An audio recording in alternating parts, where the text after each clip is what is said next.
La noticia, el Partido Liberal anunció que no apoya el proyecto de reforma a la salud impulsado por el gobierno del presidente Gustavo Petro.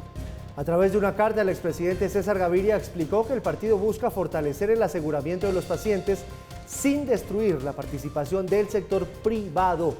Gaviria agregó que a pesar de las conversaciones con el presidente y su ministra, Carolina Corcho, las peticiones, las solicitudes no quedaron plasmadas en el articulado, por lo que retiraron su respaldo. Ahora se espera que los liberales presenten su propia propuesta. Con la reforma a la salud nos jugamos la vida de todos los colombianos. Del texto inicial, lo primero que se concluye es que se arrasa el actual sistema y ese no es el camino.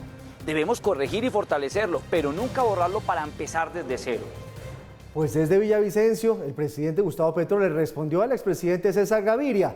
Dice que las reformas también se pueden impulsar desde las calles. No crean ustedes que los cambios van a llegar si Petro se sienta en una silla, en un salón frío y dorado del Palacio de Nariño a hablar con César Gaviria. Por ahí no van a llegar los cambios. Los cambios van a llegar si la sociedad se mueve. Si le dejamos a los trabajadores de Rappi que obliga al patrón a marchar por la calle y no marchan sino ellos, pues va a haber una contrarreforma laboral. Y por el lado de la U las cosas no están tampoco tan claras. Ellos dicen que van a esperar si todo lo que ellos han propuesto queda en el articulado. Si queda en el articulado que propone el ministro, que propone el partido de la U, apoyarían a la ministra y al presidente. Si lo que propone la U no queda en el articulado de la reforma, pues tampoco lo apoyarían. Es una decisión muy respetable, ya es la decisión del expresidente Gaviria, pero nosotros con Efraín Cepeda, que ya hablamos, pues vamos a esperar, como establecimos anoche con el presidente, vamos a esperar el articulado. Si el articulado no tiene los acuerdos plasmados en él, pues también lo levantamos. Y en ese mismo sentido están los azules, los conservadores. Efraín Cepeda dice que esa colectividad va a revisar en detalle la ponencia de la reforma y si no queda lo que los conservadores han propuesto, tampoco la apoyarían. No. O sea, el diablo está en los detalles. Muy bien. Nosotros no vamos a aceptar nada hasta que no tengamos el texto. Hoy había un foro, Paula, sobre el tema de salud. Estaba convocada la ministra. ¿Fue o no fue? No, la ministra no llegó, pero sí llegaron otras voces que tienen todo que ver con el sector, unas más activas que otras, unas que saben, digamos, por sus roles en el pasado. ¿Fue Alejandro Gaviria? Como la del exministro Alejandro Gaviria, de eso le quería hablar. Pues fueron bastante críticos con ese texto, que hoy todavía, pues al parecer está como lo conocíamos antes y no se han acogido, por lo que escuchamos de los representantes de los partidos de coalición de gobierno, muchas de las iniciativas que ellos proponen. El debate en términos generales ahí en este foro giró en torno al tema de la sostenibilidad. Dicen que esta reforma es regresiva, que no soluciona muchos de esos problemas estructurales y sigue siendo una preocupación muy grande el papel de la CPS. Durante su participación en un foro sobre la reforma a la salud realizado por la Contraloría, el exministro de Educación Alejandro Gaviria aseguró que el proyecto sería un retroceso para el sector, que no resuelve los problemas de sostenibilidad del sistema y que podría incrementar la corrupción. Yo creo que esa nueva reforma no va a resolver los problemas de atención, puede agravarlos. No va a resolver los problemas de flujo de recursos, puede agravarlos. Va a resultar, creo yo, en más corrupción y menos controles. Gaviria aseguró que poner a la ADRES como pagador único no es la solución que necesita el sistema. Algo que uno plantea como un mundo mejor, pero que no está bien diseñado, que no tiene claridad sobre los objetivos y que no tiene claridad sobre cuáles son los problemas fundamentales del sistema. Y por eso son utopías, sueños que son regresivos, o sea, que pueden, en lugar de mejorar los problemas, echarnos para atrás. Yo creo que la reforma, como está planteada en este momento, es eso, es una utopía regresiva. Entre tanto, el Contralor General hizo un llamado al gobierno para que revele el costo que tendrá la reforma. Me preocupa altamente la incertidumbre acerca de los costos de la reforma. Debo advertir que es al gobierno nacional a quien le corresponde precisar de manera clara, a través de su Ministerio de Hacienda y a través, en concordancia con su Ministerio de Salud, cuál es el costo real de la reforma. Por su parte, Paula Costa, presidenta del gremio que agrupa a las EPS, expresó la incertidumbre que les genera la iniciativa. No vemos claridad en el rol que se le está dando a las gestoras. Creo que se está tratando de hacer una mezcla entre un administrador con unas responsabilidades frente a los pacientes, sin entregarles las herramientas para poder hacer esa gestión de riesgo en salud.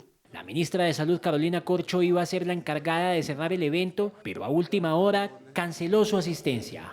Bueno, y con todo eso que ha pasado en las últimas horas, ¿cómo están las cuentas? Con la rebelión del Partido Liberal, el gobierno tendría embolatada la aprobación de la reforma a la salud allí en el Congreso. Ahora más que nunca necesitan a los conservadores, también al partido de la U, cuyo apoyo, pues ya lo estábamos viendo, están veremos.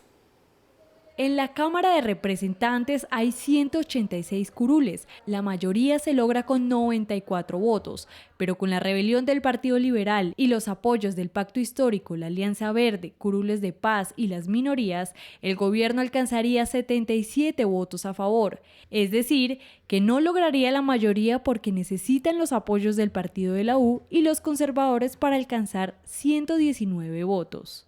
En Senado, las cosas están así. Hay 106 curules y la mayoría se logra con 54 votos. Sin los liberales, el gobierno lograría 34 votos a favor, por lo que también necesitaría los 15 sufragios del Partido Conservador y los 10 del Partido de la U, para un total de 63, y así asegurar el triunfo de la reforma. Y entre tanto, el presidente del Senado, Roy Barreras, alertó sobre otro estallido social en caso de que se hundan los proyectos del gobierno, por lo que pidió a los ponentes de las iniciativas que los radiquen lo más pronto posible.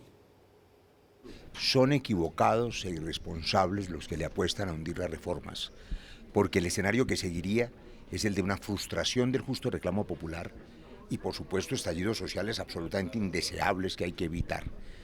Hay que resolver el reclamo popular de manera institucional, aprobando reformas acordadas y consensuadas. Han avanzado mucho, radiquen ya las ponencias para que podamos dar el debate en el Congreso y ofrecerle a Colombia una reforma a la salud seria y fiscalmente viable. Ahí está el estado de las cosas actualmente. Respecto a la reforma a la salud, que no es la primera en la que se bate el gobierno y hace pulso frente al Congreso. Recuerden ustedes que la semana pasada estábamos registrando el hundimiento de la reforma política, una reforma política que no tuvo el respaldo del Congreso y que fue la primera derrota del gobierno del Pacto Histórico en el proceso legislativo. Ahora viene esta gran reforma que, junto con la reforma laboral y la reforma pensional, son las tres grandes apuestas para transformar la estructura de la economía colombiana que tiene el gobierno, no solo de la economía, sino también del ámbito social, por supuesto. Y ustedes han visto, por una parte, el Partido Liberal ya sacó su comunicado diciendo no apoyamos esta reforma, y no la apoyamos porque las líneas fundamentales que creemos nosotros que debe tener esa reforma no han estado plasmadas en ninguno de los borradores que se han ido trabajando con el equipo de la ministra Carolina Corcho. Posición distinta, pero con motivaciones similares, tienen el Partido de la U y el Partido Conservador, porque dicen, no hemos visto plasmados nuestras inquietudes en ninguno de los borradores. Ayer decía la doctora Elian Francisca Toro que era muy difícil trabajar con el equipo de la ministra Carolina Corcho, pero insisto, dicen, no hemos visto plasmadas nuestras inquietudes en esos borradores, mientras no lo veamos no vamos a apoyar la reforma. Tampoco desechamos, dicen los conservadores y la U, la posibilidad de respaldarla si es que nos sacan un texto y lo presentan al Congreso en el que estén nuestras inquietudes. ¿Cuándo podría suceder eso? Dicen los que se mueven alrededor de este proceso que al final de esta semana el gobierno tendría un nuevo borrador, que sería el borrador que eventualmente se llevaría al Congreso. Es decir, si no es en ese borrador donde se plasman esas inquietudes del Partido Conservador y el Partido de la U, quizás ya se iría sin ese respaldo y vaya usted a saber qué pasaría en el Congreso.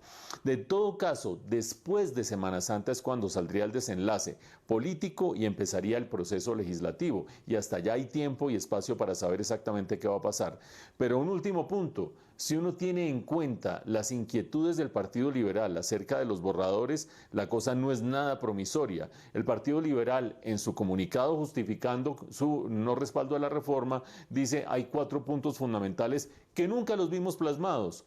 fortalecer el aseguramiento en el sistema de salud, garantizar la participación del sector privado, garantizar la libertad de elección de cada uno de los colombianos en el sistema de salud y finalmente que no haya una politización de los recursos. El Partido Liberal dice que no vio nunca esos elementos y esos principios en los distintos borradores, con lo cual uno queda pasmado. Si eso no está en esos borradores, ¿cuál será el 99% sobre el cual hay acuerdo, según el ministro Prada del Interior, que dice que ya todo está casi listo? Durante la Cumbre Internacional de Fiscales que se realiza en República Dominicana, el fiscal general de la Nación, Francisco Barbosa, dijo que el gobierno actual de Gustavo Petro está tratando de legalizar toda la cadena del narcotráfico y que su función como fiscal general es impedirlo. Los desafíos que estamos viviendo en este momento en Colombia y que estamos viviendo en otros países, desafíos además que están tratando de tergiversar la lucha contra el narcotráfico de forma masiva con el nuevo gobierno que llegó. A través del Congreso de la República, el gobierno actual ha presentado propuestas para legalizar toda la cadena del narcotráfico en Colombia. Y yo me he opuesto y como fiscal general no permitiremos que pase porque no representa el pensamiento de Colombia o el pensamiento de los colombianos. Hablamos ahora de alias el Negro Over, ese hombre tan polémico que estaba en la cárcel de Girón Santander que amenazó a Raimundo y todo el mundo. Hoy le costó la cabeza al director de la cárcel de allá de Girón Santander. De Santander, sí señor. Bueno, pues ya finalmente se dio ese traslado, mucho hermetismo, no es para menos porque es que este hombre tiene unos tentáculos que parecerían no tener fin. Fue trasladado a la cárcel de La Dorada, Caldas. Parece ser que va a ser un tema temporal y que después sería trasladado a La Picota, pero bueno, eso todavía no está del todo confirmado. Llegó en una actitud bastante desafiante y pronunciando palabras muy soeces.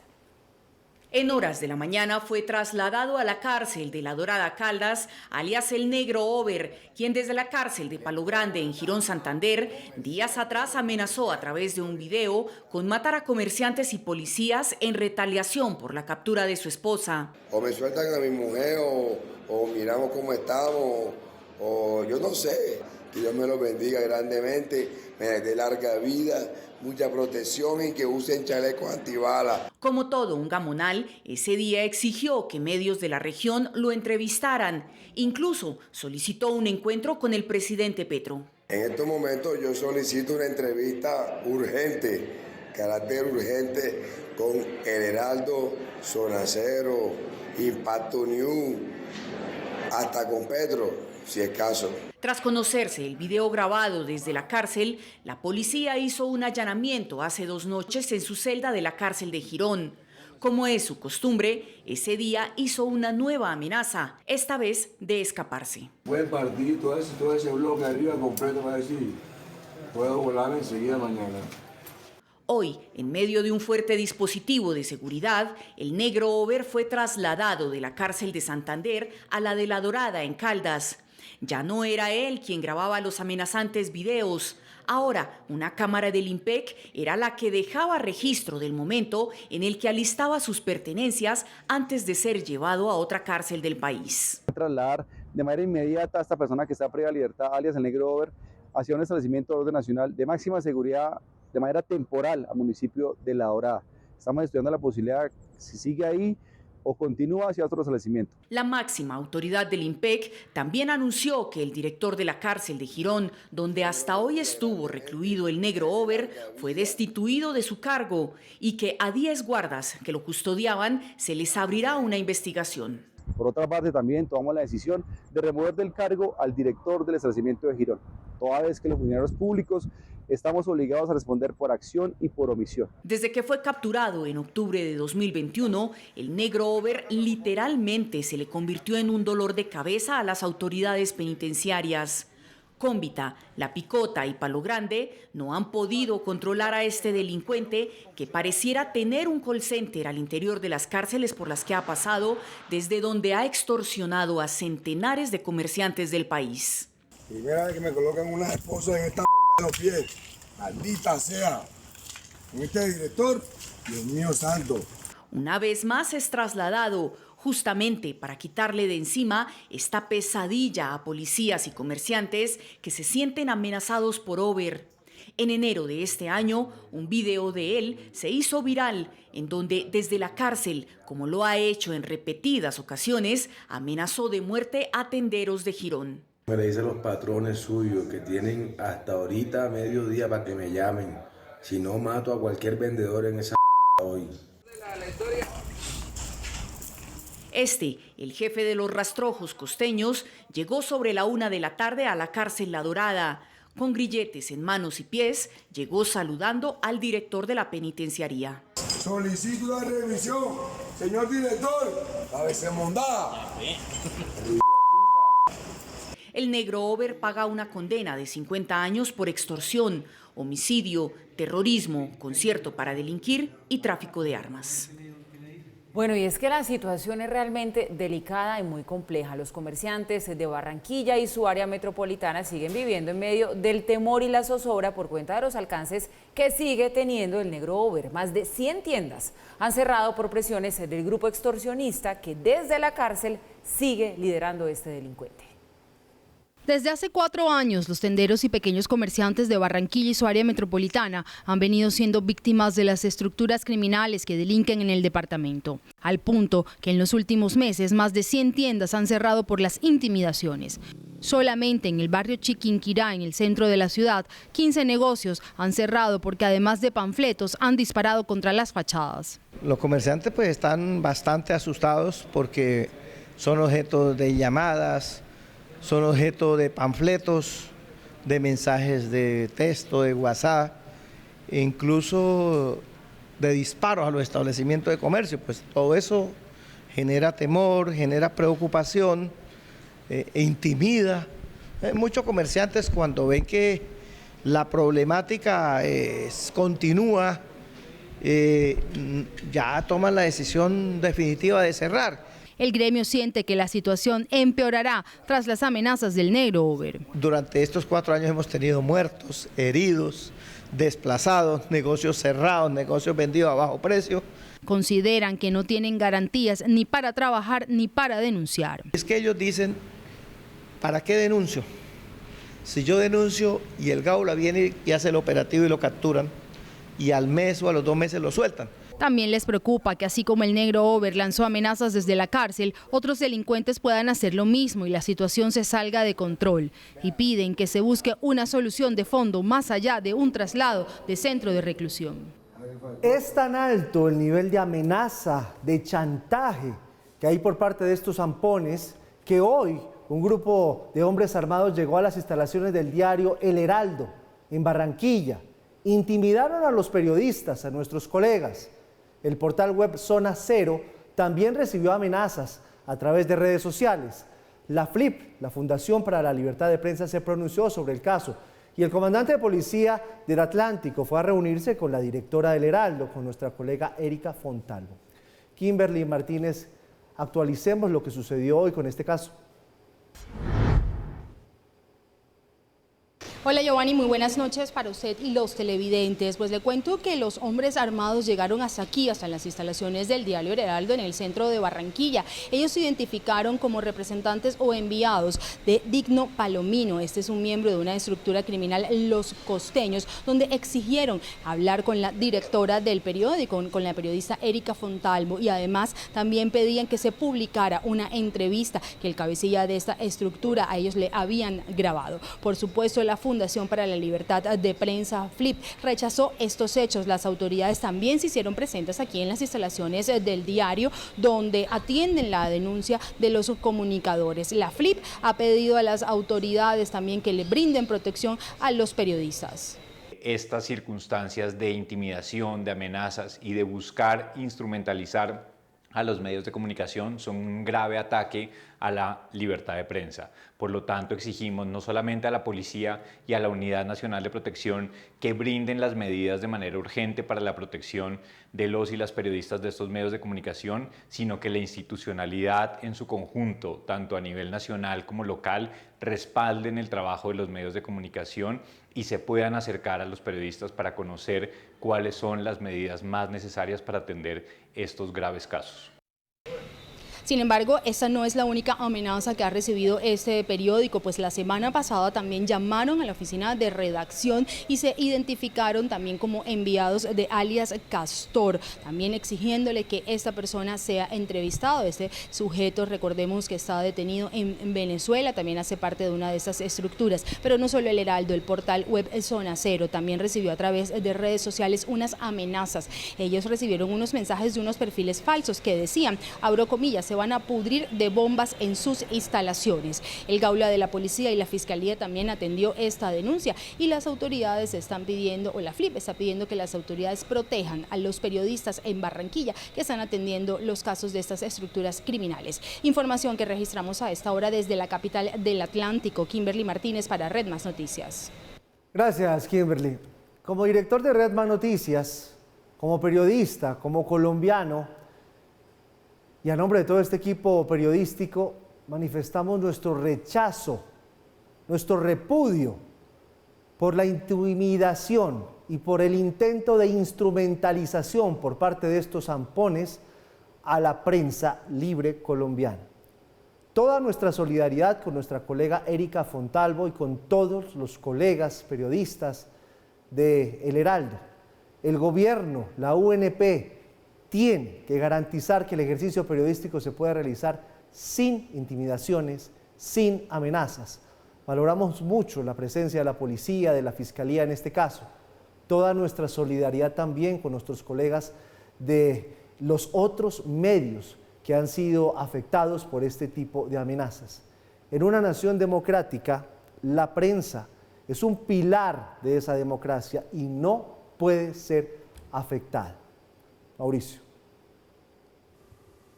Por supuesto que la solidaridad periodística está por encima de todo, la solidaridad con los colegas y además de eso, ese principio de defensa de la prensa libre y de la opinión libre como pilar de una cultura y de una sociedad democrática como lo es todavía, y quiero que ese todavía sea eterno, la sociedad colombiana.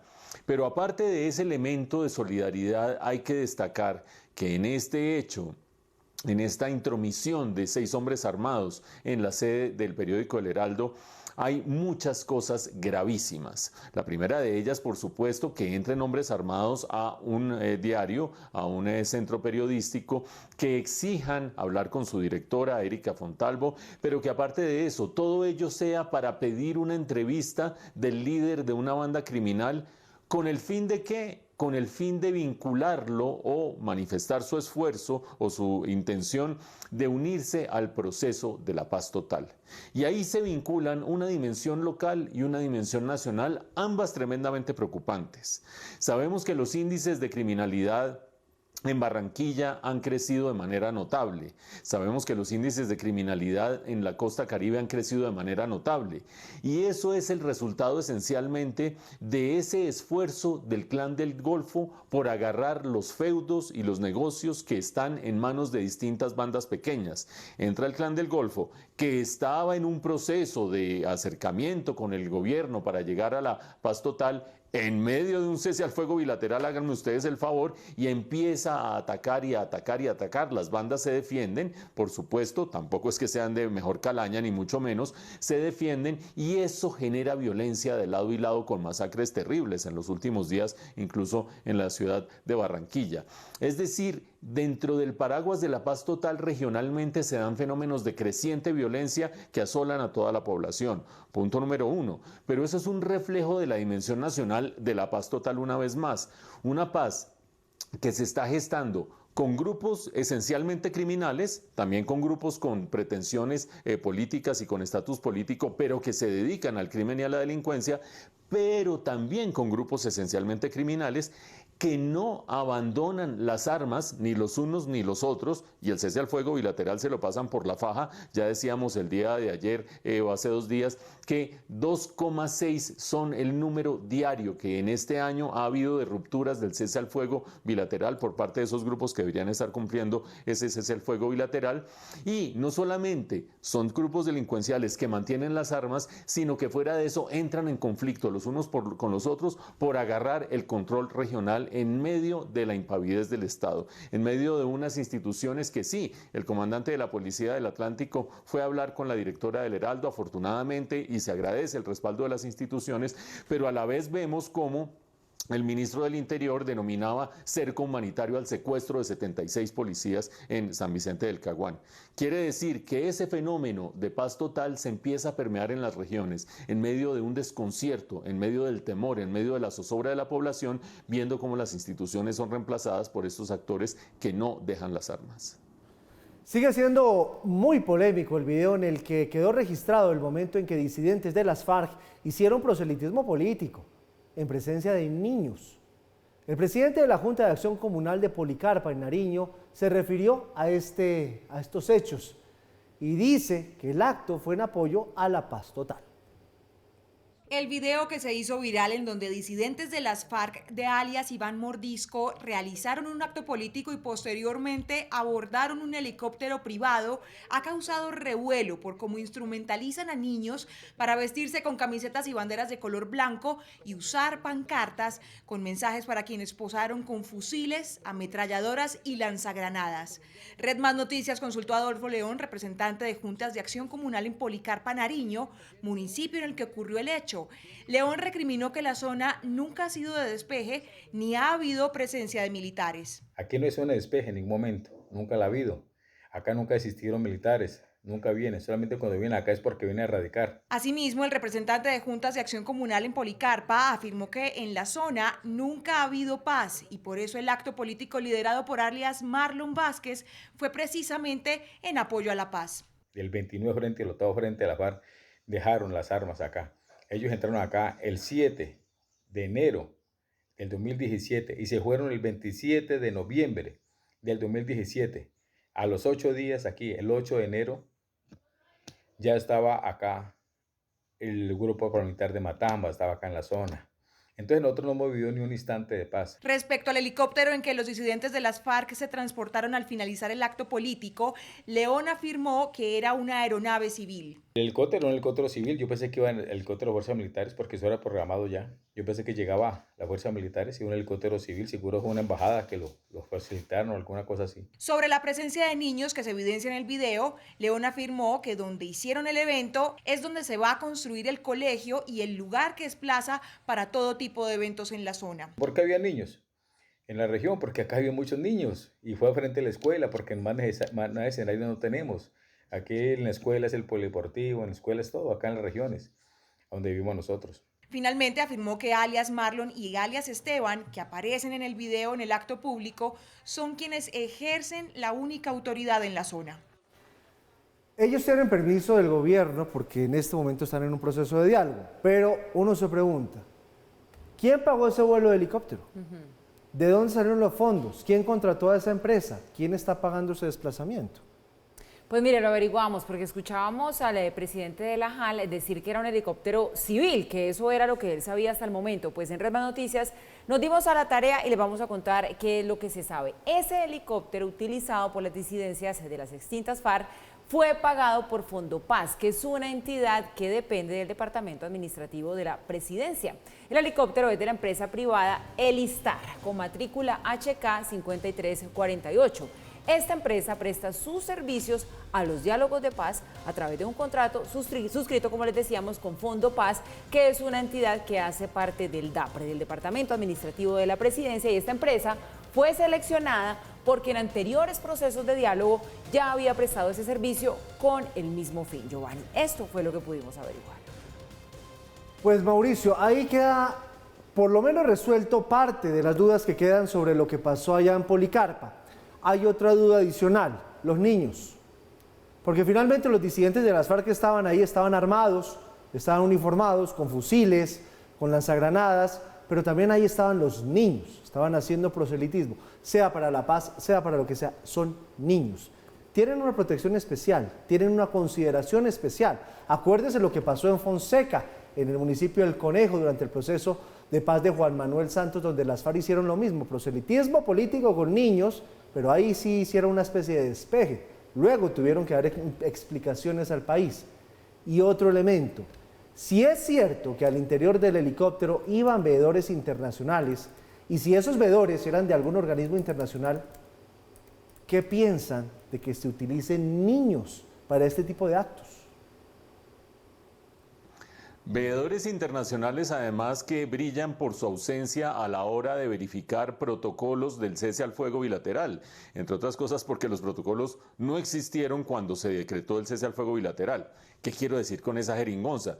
Hay cese al fuego bilateral, no hay reglas del juego, nadie las cumple porque no existen y nadie verifica porque ¿qué va a verificar si no hay reglas del juego? Así de simple ha sido este proceso del cese al fuego bilateral. Por eso es muy extraño que ahora aparezcan asesores internacionales y la comunidad internacional cuando su rol central, que era el de verificar cumplimiento de las reglas del juego, nunca se cumplió porque no había reglas del juego. Pero no es la única irregularidad o el único interrogante que suscita este episodio. El primero, prominente, muy preocupante, el de los niños, lo hemos dicho en la nota, lo ha dicho Giovanni. ¿Cómo es posible que se dé este acto, no solo de arrogancia, de control territorial, de gran articulación política de parte de las disidencias de las FARC, en este municipio de Policarpa, delante de los niños? Dicen en las notas que no, lo que pasa es que la escuela es el centro del municipio y ahí pasa todo, desde el colegio, las clases, los actos deportivos y los actos proselitistas de las FARC, háganme ustedes el favor. Primer interrogante y primer elemento tremendamente preocupante, la presencia de los niños. Segundo, proselitismo armado. Una de las cosas fundamentales de una democracia y una de las cosas fundamentales que trató en su momento y en los distintos momentos en que ha habido diálogos de paz de resolver es que no se hace política con las armas, no se hace política sometiendo a la población, no se hace política amenazando con un fusil en la mano, porque ¿quién va a tener libertad de elección política? ¿Quién va a tener libertad de elección de cualquier índole, civil, cívica, cuando tiene enfrente a un individuo armado amenazándolo?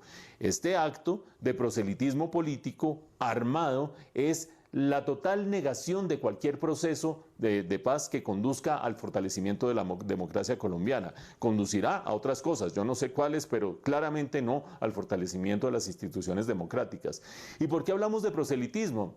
Sí, el agradecimiento, el micrófono, alias Marlon, qué sé yo, pero hay una frasecita que es de enmarcar, que dice que ellos están construyendo proyectos para la comunidad ante la ausencia del Estado.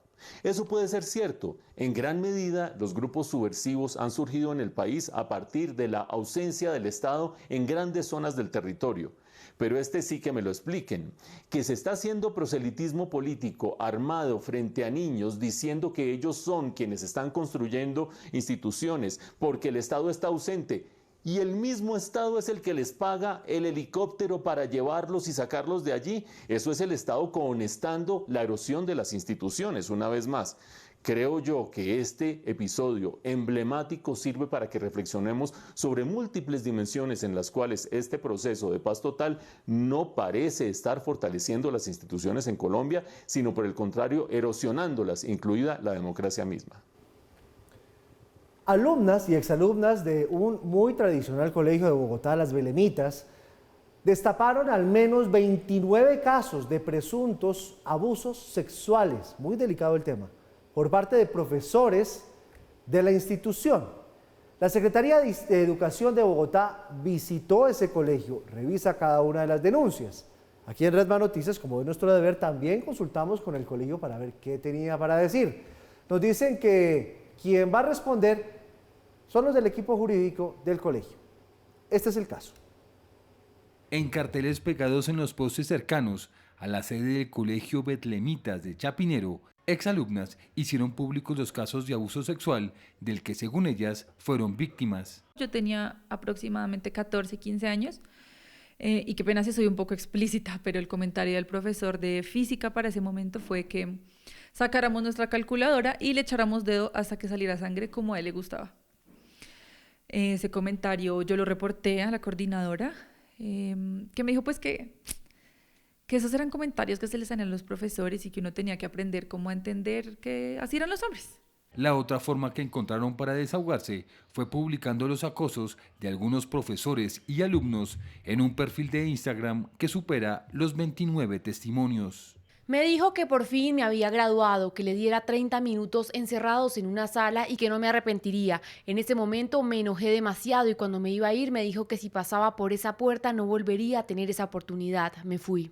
En audios conocidos por este noticiero, otras víctimas, a las que protegeremos su identidad, narraron los abusos sexuales de profesores y estudiantes. También recuerdo que uno de mis compañeros aprovechó que yo estaba en el baño sola, me puso en una esquina y me intentó dar un beso. Le dije múltiples veces que no. De todas formas, me agarró de la cara a la fuerza y me siguió intentando dar el beso. Sin embargo, no le importó que yo le dijera que no quería y a la fuerza me quería dar el beso.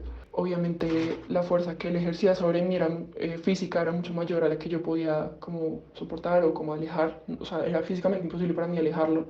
Para las denunciantes, el tema va de la mano con la poca orientación en educación sexual que supuestamente existe en el colegio. Nosotros estamos ya siendo asesoradas jurídicamente para que cada chica tome individualmente la decisión de proceder con su denuncia penal o no, individualmente con cada profesor. Nos comunicamos con la hermana Lina, rectora de la sede norte del plantel, y esta fue la respuesta que nos dio. Nosotros no estamos autorizadas para dar una declaración, simplemente la encargada y la delegada pues legal propiamente del colegio correspondiente dará junto con el asesor legal y jurídico pues las declaraciones pertinentes. La Secretaría de Educación, por su parte, explicó en un comunicado que abrió un espacio de diálogo con el área de orientación de la institución y la Oficina para la Convivencia Escolar para revisar las denuncias anónimas y remitirlas a la Oficina de Inspección y Vigilancia de la entidad. Este miércoles, a la 1 de la tarde, se realizará un plantón en la sede del colegio, en la calle 66, con carrera tercera. Vamos a estar mañana en ese plantón acompañando a las personas exalumnas, alumnas, que están dando sus testimonios que son realmente, asquerosos. Eso no puede pasar en un colegio, por favor. Obviamente consultamos a las directivas del colegio, vuelvo a repetirlo, y nos dicen que es la secretaria jurídica la que dará las explicaciones. Los testimonios fueron fuertes, los acaban de escuchar, pero editorialmente aquí en Redman Noticias queremos que se escuchen, porque tienen que darles un tratamiento jurídico al asunto e investigar a fondo qué fue lo que pasó, Paula, porque estos casos no se pueden dar en ninguna parte del país, ningún colegio, mucho menos un colegio. De acuerdo, no debe pasar en un colegio, Giovanni, Mauricio, pero no debe pasar en ningún escenario. Realmente escuchar estas narraciones, ¿no? Estos testimonios, pues es muy doloroso, como mujer me pega durísimo, y lo que hace es como poner sobre la mesa un tema que nos damos cuenta, hay que intervenir de una manera mucho más decidida, ¿no? Se vienen haciendo cosas, algunas han funcionado, pero necesitamos que funcionen mucho más, y hay un punto fundamental aquí, denunciar. Eso siempre hay que hacerlo. Claro, para la mujer no es fácil, la revictimizan, no es fácil también contar públicamente que se ha sido víctima de acoso, pero hay que hacerlo porque ahí hay un gran primer paso para empezar a luchar con este tipo de conductas, Mauricio.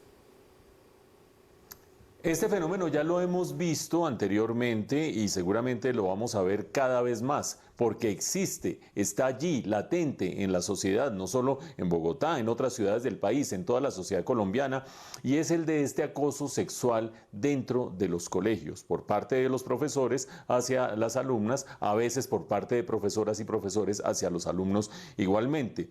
¿Y a qué fenómeno se refiere uno? A que hay denuncias, se le avisa a las autoridades del colegio, las muchachas finalmente deciden hablar, los muchachos deciden hablar y las autoridades le dicen no le pare bolas, eso son cosas de él, eso hay que lidiar con eso, aprenda a vivir con eso. Más o menos es lo que les dijeron las autoridades de este colegio de las Betlemitas a las estudiantes. Y aparte de eso, existe el antecedente de un caso emblemático que creo que va a partir un poco en dos la historia de esta clase de denuncias, que es el caso del Marymount, del Colegio Marymount en Bogotá. Ustedes recordarán, lo hemos registrado en este noticiero exhaustivamente, donde hubo denuncias, no le pare bolas, denuncias, no, eso no es nada, denuncias y denuncias y denuncias, hasta que estalló el gran escándalo con exalumnas, con alumnas, y finalmente la Fiscalía terminó interviniendo y terminó señalando señalando al profesor de educación física, al señor Mauricio Zambrano, como responsable de acoso sexual. Algunas dirán depredación sexual porque era un acoso persistente y reiterado. Para ese momento ya el señor Zambrano se había fugado, prófugo de la justicia, lo que demuestra que si no se actúa rápidamente y si no le pare bolas, tranquila, que eso no es nada, pues termina no solamente permitiéndose que el fenómeno se reproduzca, sino evitando que la justicia opere oportunamente. Creo que la Secretaría de Educación juega un rol fundamental acá. Ustedes oyeron el informe de Fabián. Ya hizo un primer taller la semana pasada, hizo un segundo taller el día de hoy, hará un taller el día de ayer, hará un tercer taller el día de mañana y hará un acompañamiento a este plantón. Pero creo que la Secretaría de Educación, más allá de los talleres de convivencia y de mandar a la oficina las denuncias, etcétera, etcétera, tiene que actuar mucho más rápido. Después del caso del Marymount, es importante que estos casos no se demoren tanto y no sigan el mismo protocolo. Hay que aprender de las experiencias previas y hay que agarrar fenómenos que son sistemáticos, donde se puede diagnosticar rápidamente y ayudarle directamente a las alumnas, ya que las autoridades del colegio no ayudan. Por el momento, mañana plantón en el Colegio de las Betlemitas.